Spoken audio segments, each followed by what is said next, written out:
મહેસાણાના જોટાણામાં ધોળા દિવસે લૂંટનો મામલો સામે આવ્યો છે, જ્યાં તાલુકા કોંગ્રેસ પ્રમુખના ઘરે ધોળા દિવસે થયેલી લૂંટ થઈ હતી, જેમાં ધોળા દિવસે 3 મહિના પહેલા 44.91 લાખની ચોરી થઈ હતી. લૂંટ મહેસાણા એલસીબી પોલીસે લૂંટનો ભેદ ઉકેલ્યો છે, તો ઉત્તર પ્રદેશની ગેંગ દ્વારા કરવામાં આવી હતી આ લૂંટ. મહેસાણા એલસીબીએ લૂંટ કરનાર 3 શખ્સને પકડી લીધા છે.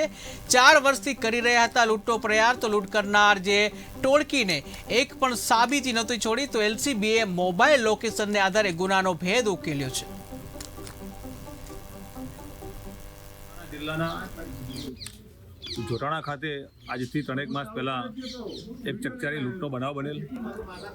બનાવની વિગત એવી હતી, ફરિયાદી ઇલાક્ષીબેન, જેમના પતિનો પેટ્રોલ પંપ અને ચર્મનો મોટો ઉદ્યોગ છે, તેઓ પોતાના બાળકો અને પોતાની સાસુ સાથે ઘરમાં હતા, ત્યારે અજાણ્યા ઈસમો હથિયાર સાથે એમના ઘરમાં આવેલા અને એમને બંધક બનાવી સોના ચાંદીના દાગીના અને રોકડ રકમની લગભગ 40 લાખ ઉપરાંતની લૂંટ કરી અને ભાગી ગયેલ હતા.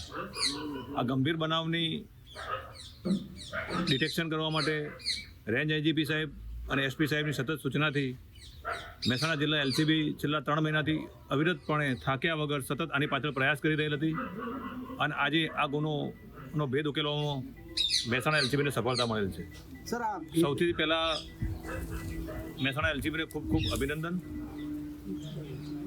આ બનાવના ભેદ ઉકેલવાની વાત છે ત્યાં સુધી હકીકત એવી હતી કે જ્યારે બનાવ બન્યો ત્યારે પોલીસ પાસે એટલી માહિતી હતી કે ફરિયાદીના ઘરની આગળ એક કિયા સેલ્ટોસ કંપનીની ગાડી જોવા મળેલી હતી.